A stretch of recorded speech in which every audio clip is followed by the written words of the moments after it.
Well, hey, good morning, good morning. Welcome to Miles City Online. We just want to say thank you for tuning in with us this Sunday morning. And you're in for about a 70-minute service here at Miles City. And I need you to do me a favor. Right now, I need you to grab your phone, and there's someone probably right now that would benefit from joining this experience as well. And so think of a neighbor, think of a friend. You can text them. You can go in the chat there and share that link. It's also on Facebook Live, so you can share it on your Facebook account. And we would just want you to invite as many other people to enjoy this service along with you. And so what we're going to do next is we're going to dive into a couple songs. And so we've got Justin and Morgan here and the rest of the band. And man, this is kind of crazy, isn't it? It's unbelievable. And but we're just going to spend some time singing a couple songs. And you can sing in your living room if you want. You can kind of just contemplate. I want to challenge you to grab a Bible, grab a journal, maybe write some of your thoughts down. And they're going to lead us in a couple songs of hope and of truth. And so however you want to experience those songs, we just invite you to do that. And so Justin, Morgan, thanks for leading. Take us away.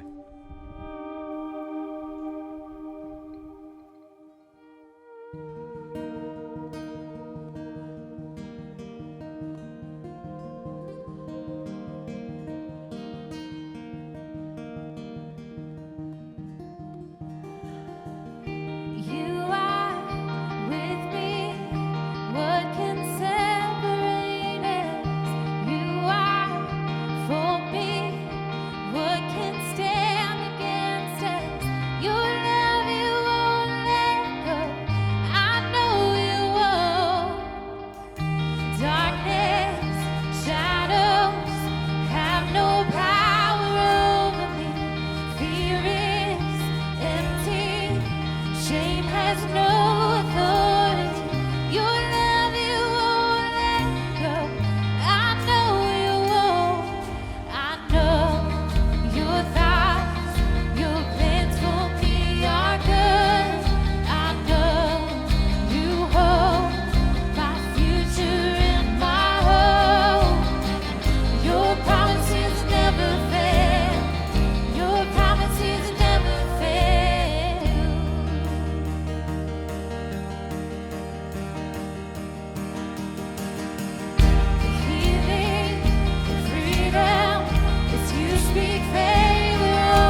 This next song lays out the promise that God made when he sent his son, Jesus.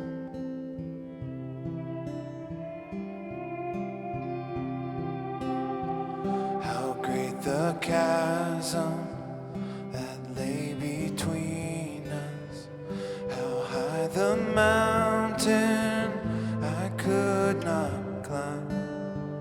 In desperation, I turned to heaven and spoke your name into the night.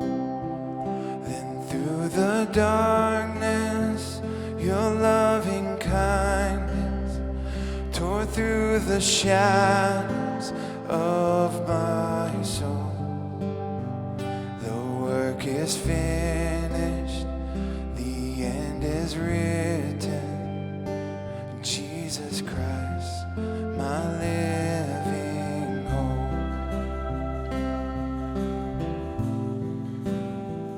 Who could imagine so great a mercy? What heart could fathom such boundless grace?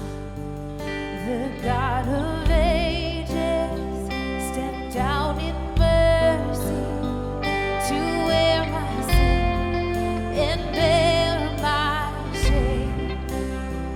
The cross has spoken, I am forgiven. The King of Kings calls me his own. Beautiful Savior, I'm yours forever. Jesus Christ, my living hope. Hallelujah, praise the one who set me free. Hallelujah, death has lost its grip on me. You have broken every chain. There's salvation in your name, Jesus Christ, my living hope. Then came the morning that sealed the promise. Your buried body began to breathe. Out of the silence, the roaring lion declared the grave has no claim on me. Then came the morning that sealed the promise. Your buried body began to breathe. Oh, out of the silence, the roaring lion declared the grave has no claim on me. Declared the grave has no claim on me.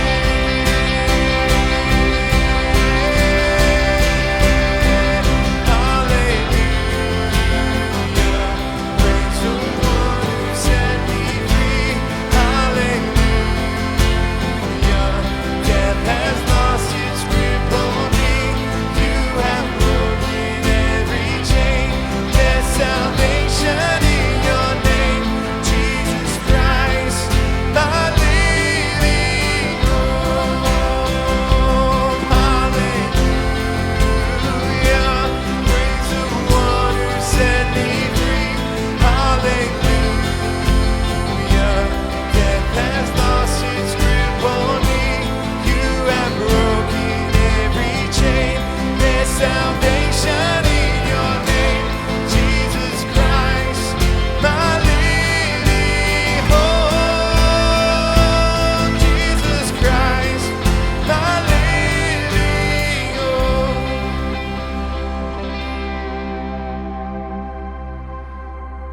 Now we have an incredible story of life change. Watch this.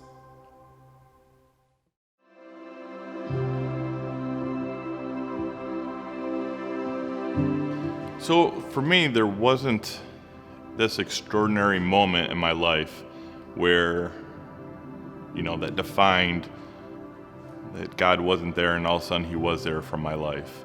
I've always felt that, my life, the people around me, my friends and family, they're not here by chance, that there's something out there that made us and created us.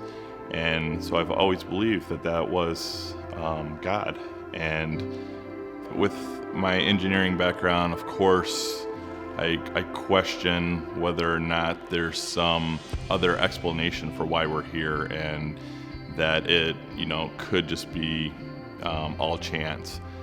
But for myself, it's been easier to believe that God created it, because it's just almost impossible to fathom that all of these random things could have come together to create who we are and our relationships and our feelings and the interactions we have with others.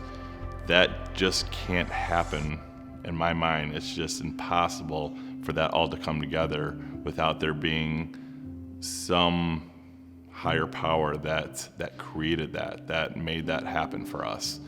Jesus dying for our sins means everything. He loves me no matter what, beyond anything that I do wrong or anything that I say. So his sending his son to die for us is just the most powerful thing that could possibly happen in my life. Yeah, so I always have felt that my journey, my faith journey, has been very simple and has been very personal, and in expressing it to others was always a difficult thing for me, because I felt like it was such a personal relationship that was founded, I felt, through myself and the Lord. I felt like my relationship is different than everybody else's, and how could my story influence anybody else's when it's been so simple? And it's, even though there hasn't been an extraordinary experience in my life, that my relationship with God is extraordinary, and I feel blessed every day that He is my Savior, and that I am able to have a relationship with Him. And I just want that for others as well. Hi, my name is Jeff Mack, and I'm getting baptized today because I want everyone to know that Jesus Christ is my Savior, and I want Him to be yours as well.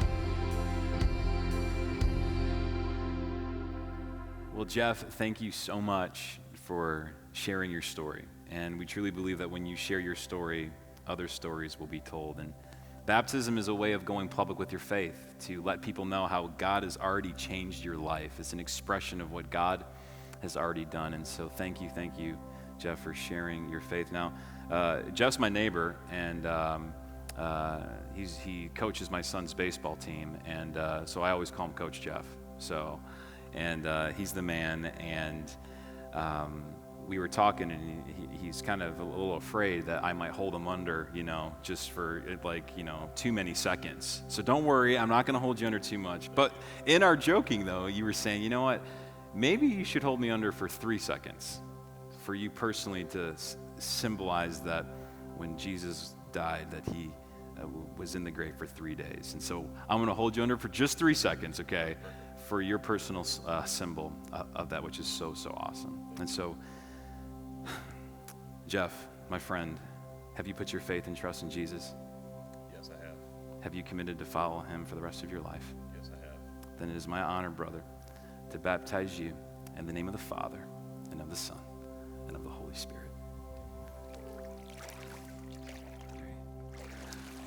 Woo! Yeah! Awesome. Thank you. Throwing it to you, Maya and Selena. Man, can we just give it up for Jeff Mack's move Ah, again? yeah. Woo, woo! What a thing to celebrate. It's so good to see that even with everything currently going on, that people are making moves towards God. And we are so thankful for you, Jeff, for telling your story. And we want to encourage you guys to tell your story, because it helps other people tell their story as well. So good morning. Great to be with you, Miles City. My name is Maya.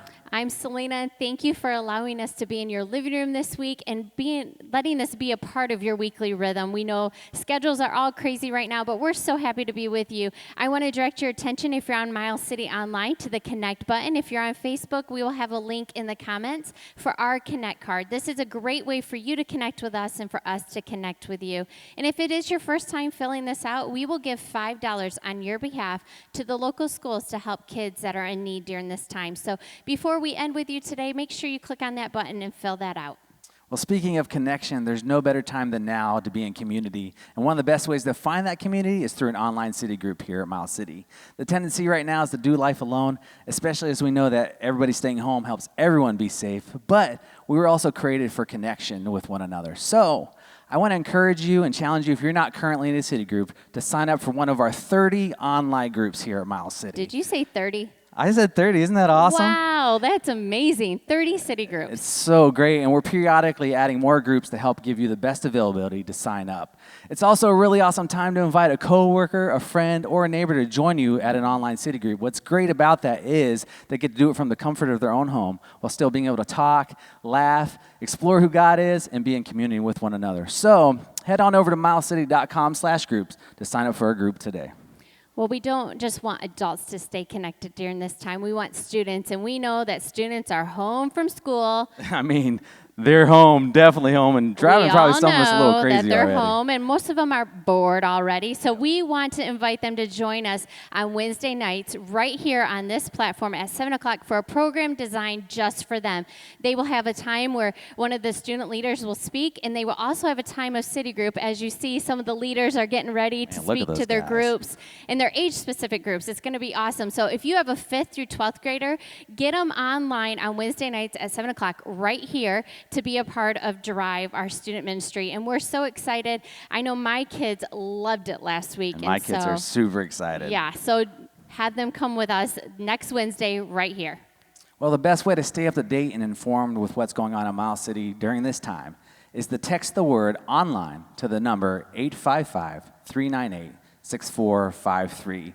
It's also a great place, and that's the number to text if you have a need that arises. Maybe you currently have a need, or you know someone that needs something. We want to help do our part to meet that need. So remember, text the number 855-398-6453, and we will help meet that need as soon as we can. Well, we're so glad to be with you guys this morning, and we just want to... Did you hear? Hey, Box, what? It's someone's birthday today. Is it your birthday? No, it's Miles City Lion Location's birthday. Holy mackerel. It's their birthday. It's 1 year. It's 1 year. They're one. That's crazy. I mean, what a year. I can't believe it's been that long. I know. It's amazing. You know what's also amazing is that we've had 2 shutdowns in 1 year. I mean, that's got to be a record somewhere. It is, but we're still going strong. It's awesome. Way to go, Lion. I think, yeah. I mean, I think we should kind of do a roar with this one, don't you think? Oh, we definitely should put hands in and yell, what time is it? Oh, what time is it? It's birthday time. Okay, let's put our hands. Everybody Right. put your hands Everybody in in, here. You ready? everybody in. You guys Ready. ready? All right, what time is it? Birthday time! time! Roar! Well, we're so glad to be with you, Lion. We can't wait to be with you face to face, but are so glad that we get to be online together this morning. Thanks for joining us here at Miles City as we continue in our series, Run.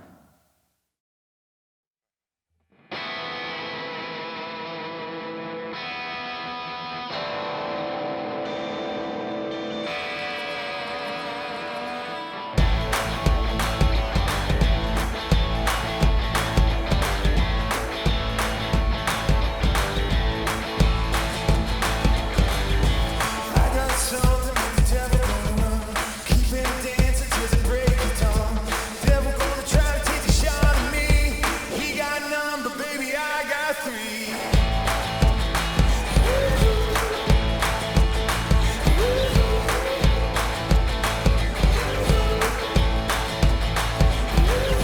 He's trying to make a fool of me. Gonna pick it out my sand. He ain't nothing but a silver tongue, and I got something to make the devil gonna run. I got something to make the devil gonna run. I got something to make the devil run. Run, devil, run, devil, run, devil, run. That's about a dollar, he's gonna be gone. I got something to make the devil gonna run.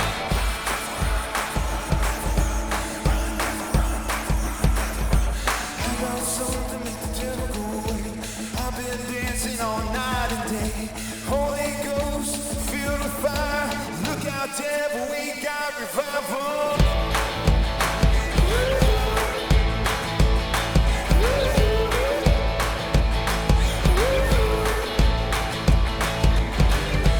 People gonna move and shake. Well, they're rolling and we're not. He ain't nothing but a silver tongue. And I got something to make the devil gonna run.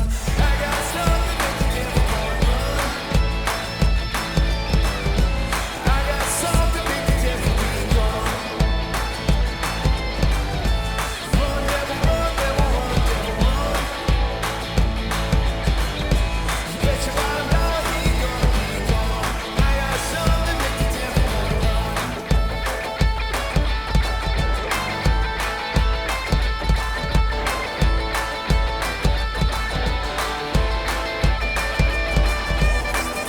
Kings and the Lord of got angel armies and the Holy Ghost. Got spirit filled, baptized by fire. Got a valley of bones that came alive. Got a cross and hill and an empty grave. Got trumpet sound and one sweet name. Shake the gates of hell's finished and done. I got my Jesus and the devil gonna run. I got something to make the devil gonna run. I got something to make the devil be gone. Run, devil, run, devil, run. You bet your bottom dollar he gonna be gone. I got something to make the devil gonna run. I got something to make the devil be gone. Run, devil, run, devil, run, devil, run. You bet your bottom dollar he gonna be gone. I got something to make the devil gonna run.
Well, hey, again, I just want to welcome you to Miles City Online, and just want to thank you for allowing us to be in your home. And if this is the first time that this has happened, we hope it sure won't be your last time.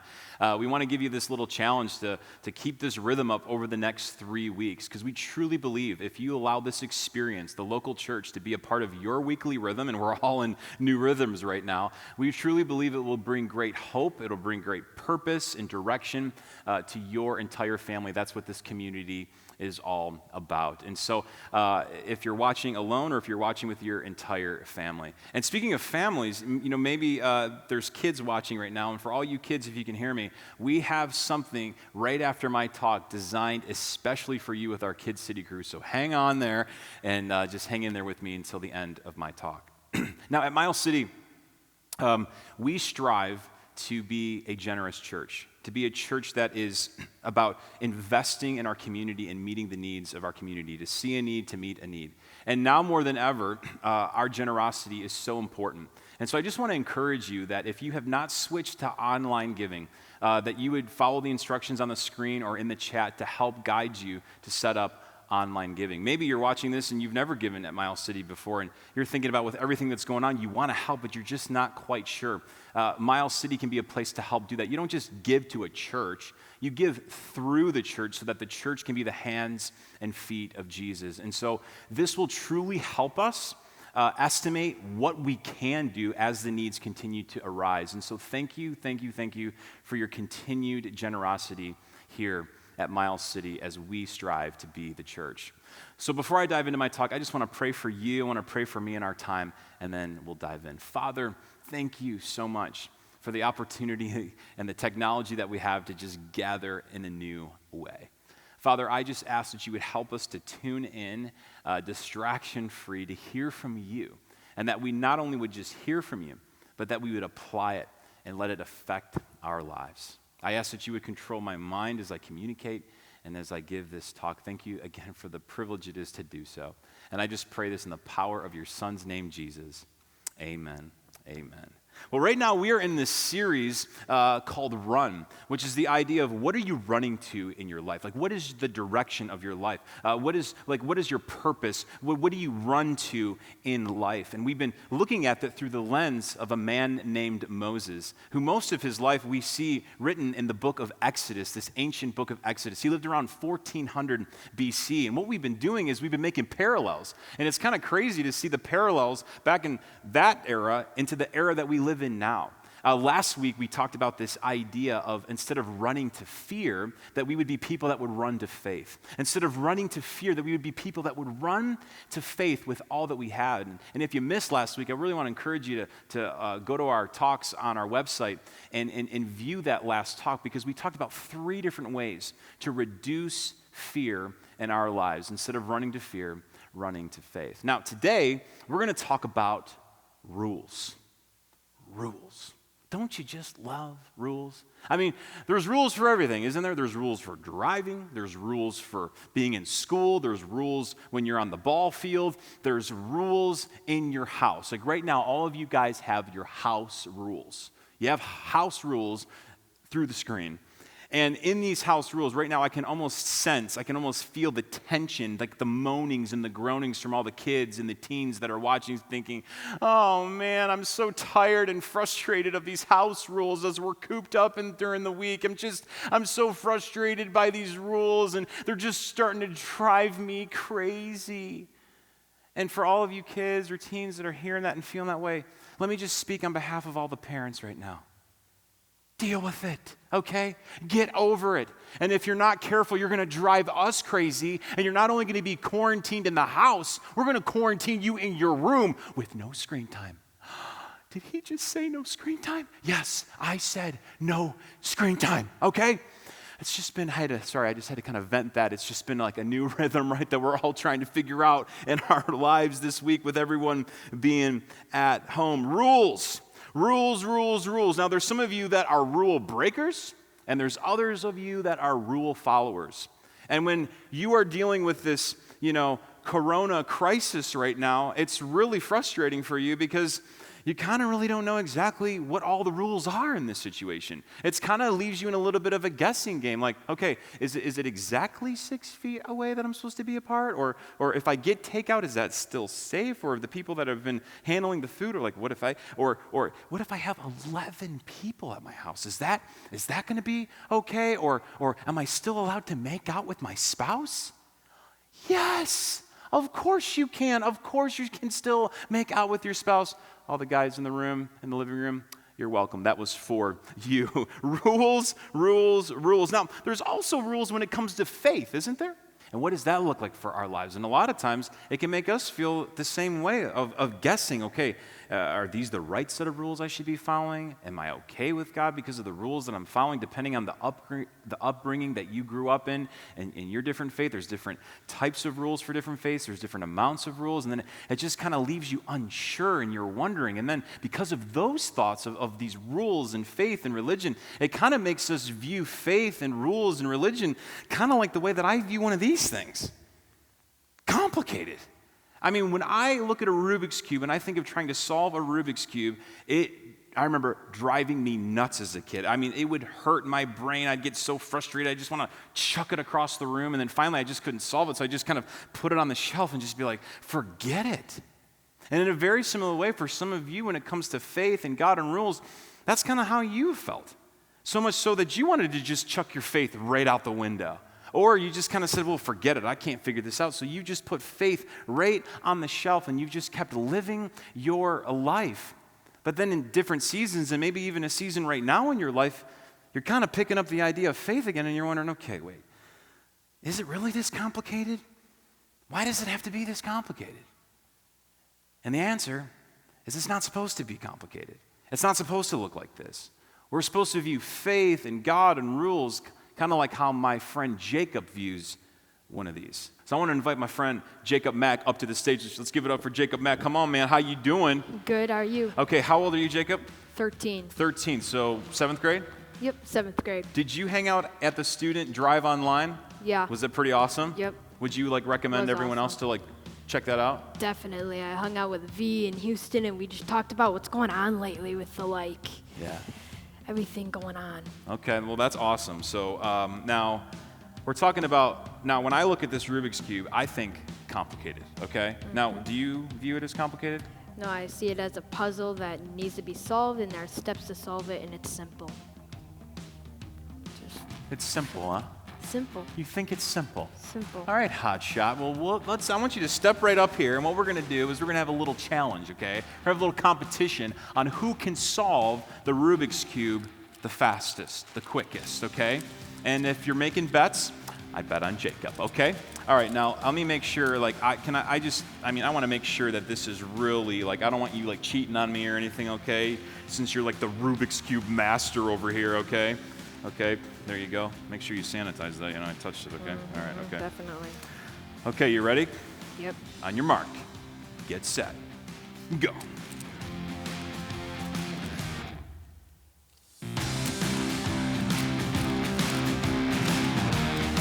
you doing over there? I'm not doing really good, Jacob, okay? This is kind of driving me nuts. You know what, just get her in there.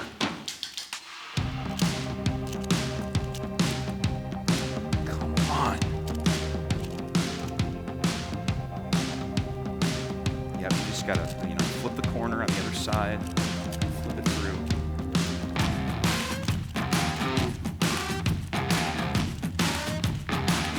Done. Are you kidding me? You were close, I mean. Unbelievable. Well, hey. Still there. Still, yeah, not Still too not, good. not very Well, hey, good. man. Well, thanks for coming. Thanks for and thanks having for me. showing us everything. Hey, let's all give it up for Jacob. Come on, give it up for Jacob. I know you can't hear anyone clapping right now, Nope. but hey, they're on the chat right now. They're just putting hearts like no other right now for you. It's like Jacob. All right, man. We'll see you. Elbow out of here. Awesome. Well, listen, again, this idea of when it comes to rules, when it comes to faith, it's supposed to be simple. It's not supposed to be complicated. And so what does that look like for us to look at rules and faith in God as simple and not complicated? Well, let's get back to Moses. Last week we left off where God raised up Moses to be the leader of the Israelite nation. And he led the people out of slavery. They were in slavery for 400 years with the Pharaoh dominating them. And God led them out of Egypt. And then after that, we got to the point where they were in a dead end at the Red Sea. And God told Moses to put his staff down in the Red Sea. And when he did, it parted the Red Sea. It gave them a path. It gave them a way to deliver them from the danger. Which, man, reminds me today. It reminds me today that we have the same God who can part the Red Sea and deliver us from danger is the same God that we worship today. And so now they're on the other side of the Red Sea. And what do you do from there? What do you do on the other side of the Red Sea? They're supposed to go into the promised land. They're supposed to be guided into the promised land, but they're going through a desert. And as you go through the desert, you need drink, you need food. And so they start to complain to Moses, we're thirsty, we need something to drink. And so God goes and says, I'm going to turn this water that is bitter, I'm going to make it so they can drink. And so this miracle happens, and you can read this in the book of Exodus, and they had water. But then after that, their bellies started to ache, and they were, we're hungry, we need food, we need bread, we need meat. And they start to complain to Moses, maybe you should have just put us back in Egypt. Maybe we should have just stayed in Egypt because at least we could eat there. And they keep complaining and complaining and complaining. And so God says to Moses, here's what I'm going to do. Here's what I'm going to do. I want you to listen to me. And here's where we pick up here in Exodus chapter 15. He says this, then the Lord said to Moses, here's what I'm going to do. I will rain down bread from heaven for you. Come again? Yeah, I'm going to rain down bread from heaven to you. Wait, you're going to rain down bread from heaven? Trust me, Moses, trust me. The people are to go out each day and gather enough for that day. So for over a month, what's going to happen is I'm going to rain down bread, manna they would call it, bread. And every morning they're going to grab what they need for their families, and it will be just enough for them. And if they try to hoard it or put it in their refrigerators in their tents or whatever, if you hoard it, the next day, any of that extra food, it will be rotten. There'll be maggots all over it. And so this is what happened. And for over a month's time, God daily would give them their meals, would give them their bread, showing them, hey, trust me. Trust me. Which is a great reminder for us in today's day that, hey, trust me. Trust me to be your provider. Trust me. It's the great reminder that God may not give you exactly what you want, but he will always give you exactly what you need. God will not give us exactly what we want all the time, and a lot of us don't want what's happening right now. But through this, through what we're going through, he will give us exactly what we need. Trust me. Lean into me and trust me. We're not going to be people that are going to be hoarders during this time. No. We'll be people that are helpers. We're not going to be people that are just takers, take. But no, we'll be people that are givers. Not to be closed-handed, but to be open-handed. And so 2 months now has gone past since Moses and the Israelites left Egypt, and now they approach this mountain called Sinai. And on this mountain, Moses would go up on the mountaintop and spend time with God, and God would speak to him while the Israelite nation was down in the valley. And one day when Moses was up on this mountain, God gave him 10 rules. God spoke to him and gave him 10 rules, which we know to be the 10 Commandments. One of the oldest set of laws that we know of. And all literature, like Christian literature, Islam literature, Jewish literature, have these rules in their books. And this literature is something, when we think about the 10 Commandments, what's funny about the 10 Commandments is a lot of us know of the 10 Commandments. But if we're honest, we probably really couldn't name maybe more than 2, or if we're lucky, maybe 3, like don't commit adultery, don't steal, and then after that we start making stuff up and then, taking things out of context and we don't really know. A lot of us are like, okay, like where are the 10 Commandments? And maybe this was worth you tuning in. Where are the 10 Commandments? The 10 Commandments you can find in the book of Exodus, chapter 20. You can find the 10 Commandments in the book of Exodus, chapter 20. Now, I don't want to dive into all the 10 Commandments today.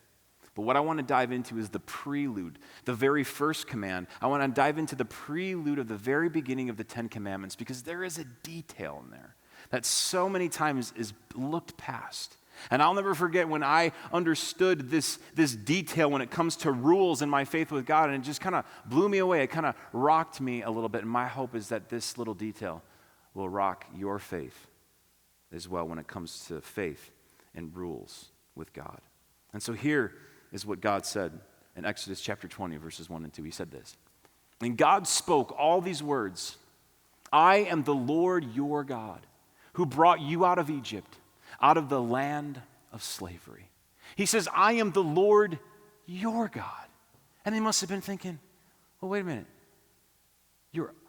We're your people? I mean, how can we say that you are our God? I mean, we've been in slavery for 400 years. I mean, we haven't done anything. Like, what are the rules? Like, what's the catch? Like, what do we have to do on our part? And he says, no, that's what I'm trying to get at you. It's not about the rules. We'll get to the rules later. It's about establishing a relationship first. It's about establishing a relationship first. I'm trying to get you to understand this idea. Trust me. Trust me. Like when I led you out of Egypt and I was doing all of these miracles and I told you to pack your bags and you're thinking, we're just going to walk out of here? Yeah. Trust me. When you got to the Red Sea and you're wondering, what are we going to do? Trust me. As you were in the desert, wondering where you're going to get your daily bread, your daily food, trust me. I'm asking you to trust me, giving us this idea, this important idea that it's relationship first, then the rules. Relationship first, then the rules. And then he says this, then he gives the first command, and here's the first command that he says this, that you shall have no other gods before me. That you shall have no other gods before me. And you're thinking to yourself, well, they must have been thinking, well, duh. I mean, who else are we going to make our God? I mean, you're the one that delivered us. You're the one that rescued us. You're the one that saved us. Of course, we're not going to put any other gods before you. You are the great I am. Of course not. He's just reminding us of this idea again and again, of this thought that's so important, that the 10 Commandments were confirmation of, not a condition of Israel's relationship with God.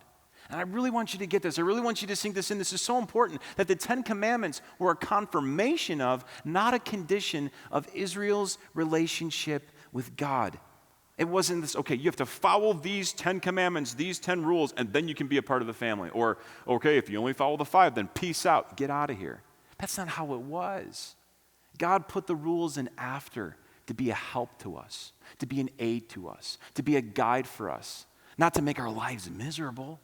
I mean, when the inventor and the creator of the Rubik's Cube, when he made it, he gave the rules and the algorithms to help the Rubik's Cube players be better at doing the Rubik's Cube. Just like God has given us the rules to help make us better at life. It's not a condition. The 10 Commandments were confirmation, not a condition of Israel's relationship with God. And then we kind of read through Genesis and you read through Exodus and things are kind of going good and it's exciting, but then you get into Leviticus and we see these 613 laws, and then after that there's other prophets that come, and we see this pattern that happens over and over again, that people were far from God, they were away from God, and then something snapped in them. It was like a wake-up call, and in that wake-up call then they would ask God and they would want to be led by God. And then after a season, then they would rebel against God. And then God would have to discipline them to lead them back to him. And this pattern kept happening over and over and over again. Sound familiar? Maybe even for you. Where you felt so far away from God. And then you're like, no, God, I need you. I want to be led by you. But then after time, after you're kind of with him and hanging with him, then you rebel and just kind of go off the deep end. And then God disciplines. And he does it to bring you back to him. And this pattern keeps happening over and over again. But the whole time he's trying to get our attention, to make us understand that before I gave the law, before I gave the rules, I was your people. I am your people. I am your God. Because here's the deal. With God, relationship precedes rules always. Always with God, it's been relationship, then the rules. God opts for the family model over the club model. God opts for the family model over the club model. What does that mean? What's the family model? What's the club model? The club model is like you sign up for a gym membership, right? And they give you all the do's and the don'ts, and you have to sign on the dotted line. And then if you start breaking those rules and you don't do what the membership says, then you're out of there. But the family model, all of us were born into our families without the rules. We were all born into our families, and then the rules started to establish within the family, because as we were toddlers, and then we were in elementary, and then in middle school, and then in high school, and then in our college years, the rules were then established. And that's what God is saying. Look, it's relationship first, then the rules. It's relationship first, then the rules. And then, after the 10 Commandments were given to Moses, 1,500 years later. 1,500 years later, and it's hard for us to kind of grasp that in our minds, but Google it. There's so much documented truth of this. 1,500 years later, God sends his one and only Son, Jesus, to continue showing us this is the way, this is the model. And it's not only offered to Jews, it's offered to all people, to the ends of the earth. And when Jesus entered the scene, he wasn't coming down demanding that you do A, B, C, D. First, he healed. Then he showed off his power and how he could control nature and the wind and the waves, and how he could restore and rescue. And then his message was very, very simple. Trust me. It wasn't complicated. It was simple. And he said, I want you to trust me. Before you do anything, Before the rules come in, we'll get to those later. First, I need you to trust me. One of his closest buddies, named John, who ended up taking care of Jesus' mom, Mary, after Jesus died, rose again and ascended into heaven. He penned down this truth in John 1, chapter 12. John chapter 1, verse 12, he said this, "Yet to all who did receive him, who believed in his name, he gave the right to become children of God." Yet to all who did receive him, who believed in his name, not behave or do all the rules, but believed in his name, he gave the right to become children of God. God, from the very beginning of time, when it comes to rules in our faith, he's saying, look, it's not supposed to be complicated. It's supposed to be simple. And so my question for you when it comes to your faith, maybe you've been I can't deal with the complication of faith and the guessing game. And God is calling out to you in this season right now, and he's saying, hey, trust me. Don't run to rules to try to figure out your faith with me, because that's just going to confuse you even more. First, run to relationship to figure out your faith with me, because that's what I'm asking first, for you to trust me. And so, my friends, what are you waiting for? Don't make it complicated. Don't make it confusing. He made it simple. Trust him. Trust him. Let me pray for us. With every head bowed and every eye closed, as you're in your living room or wherever you're watching, if you're honest, the idea of trusting God first with your life, it just seems so simple that you've kind of just pushed that away, or you've kind of put that on the shelf. But right now there's something stirring in you. And that stirring that's in you, I'm telling you, it's not by accident. That's God chasing you. He's trying to get your attention, to let you know how much he loves you. 2,000 years ago, he was here, and he died and rose again for you to take care of your sin problem, your disobedience once and for all. And he wants a real relationship with you. It's not about a religion or a bunch of rules. He wants a real relationship with you. And so I want to give you an opportunity to trust him, to believe in him, and to give him your life. And so in the quietness of this moment, wherever you're at, I just want you to repeat these words in your heart or out loud. Just say, Father, here I am. I'm done with the guessing game. I'm done with making things complicated. And so right now, even though I don't have all the answers, I trust you. I trust you, Jesus, with my life. Thank you for dying for me. Thank you for rising again for me. Right now, I make you, Jesus, the King of my life. Amen. Amen. Well, listen, if you made that decision to trust Jesus with your life for the very first time, we just want to say congratulations, and we want to celebrate with you, because I'm sure you have some questions of what's next or what's my next move. And so we want to challenge you right now to not walk alone. And so you can let us know by just texting the word faith move to the number on the screen. And one of our team just can't wait to celebrate you and your decision of your faith move. Well, it's so great to be with you guys this morning. Don't forget to invite your friends and neighbors to join you at your online city group. You can go to milescity.com/groups for all those details. And remember, when you see a Mile sign, pray for the Mile City.